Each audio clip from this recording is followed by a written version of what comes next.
Ok, chẳng chia đặc biệt là cảធ្វើvideoដោយប្រើ Movie Maker ចឹង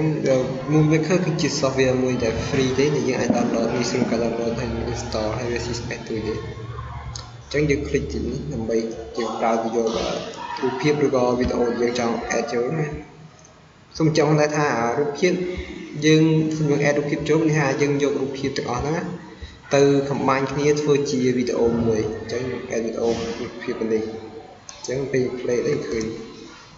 អញ្ចឹងជា default គឺរូបថតមួយវាយកប្រវែង7វិនាទីបាទ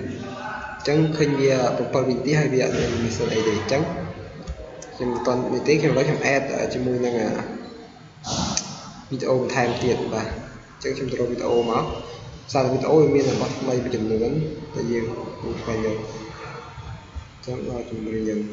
ហើយកាត់ចម្រៀងមួយចុះចឹងនេះជាចម្រៀងអញ្ចឹងខ្ញុំចង់ចម្រៀងនៅក្រៅទៀតចឹងចម្រៀងខាងបាទនេះអញ្ចឹងថនចេះឲ្យដែរចឹងហើយបាទ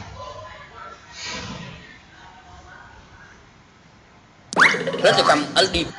អញ្ចឹងគឺតែនេះអញ្ចឹងចំណាំផ្លែហាបើសិនបើយើងចង់កាត់វីដេអូគឺយើងត្រូវ click លើវីដេអូរួចយើង right click លើវីដេអូណាហើយយើងយកពាក្យ split គឺមានន័យថាយើងកាត់វីដេអូមកអំណែងហ្នឹងវីដេអូមួយហ្នឹងឲ្យคล้ายទៅជាពីរផ្នែកផ្សេងគ្នាដែរយើងអាចលុបផ្នែកណាមួយចោលឥឡូវឲ្យខ្ញុំលុបអញ្ចឹងខ្ញុំចង់លុបអត្រឹមនេះចោលនេះទាំងអស់នេះដល់ត្រឹមនេះអញ្ចឹងខ្ញុំលុបចោលអញ្ចឹងវីដេអូបាច់បាត់ហើយបាច់មកណាដែរចាំចង់លុបខ្លីចង់លុបទុកប៉ុណ្ណេះបានហើយប្រវែងនេះគឺលុបអត់បាននេះខ្ញុំចុច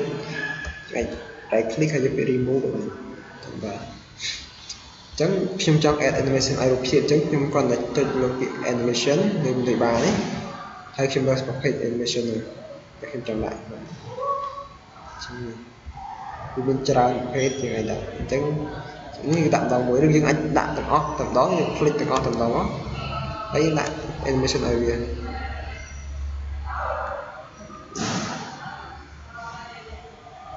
ចឹងនេះគឺជា animation ដែរគេរកចឹងមើល review ទៀតចឹងវាជាមិនចេះវាមាន style មាន animation នេះចឹងទីផ្សេងៗបាទតោះចំពោះរូបភាពឥឡូវខ្ញុំចង់យកខ្ញុំចង់លុបសម្លេងចោលអញ្ចឹងខ្ញុំចុចលើវីដេអូហើយខ្ញុំយកកន្លែងវីដេអូ volume ហ្នឹងហើយខ្ញុំថយចោលអស់ទៅគឺថាខ្ញុំលុបសម្លេងចោលអញ្ចឹងពេលខ្ញុំ play វីដេអូបន្តិចវាអត់ឮសម្លេងអញ្ចឹងកន្លែង fade in fade out នេះថាម៉េចខ្ញុំដាក់វីដេអូអញ្ចឹងនេះថា fade in fade នៅពេល fade in នេះខ្ញុំចង់ឲ្យវីដេអូចេញមកតិចម្ដងឬចេញមកភ្លឹបតែម្ដងអញ្ច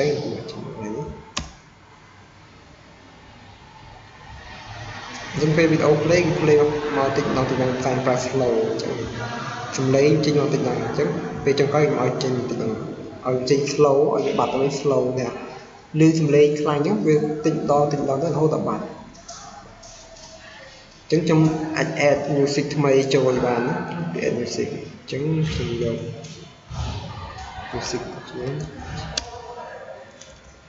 ចូលយក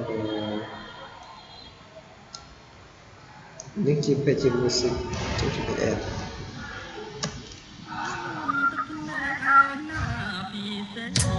ចឹងហើយវីដេអូក៏ជប់ឮសំឡេងចាស់ហើយគេឮសំឡេងថ្មីបាទជាសំឡេងចាស់អញ្ចឹងតបពីយើងធ្វើរួចយើង save គឺយើងចុចលើ like save movie នេះហើយវាមានចាំប្រភេទឲ្យយើងជ្រើសរើសសិនជាយើងយកកន្លែងនេះ recommend for this project នេះថាវីដេអូយើងទំហំធំណាជាការវីដេអូ1នាទីអញ្ចឹងវាអាចដល់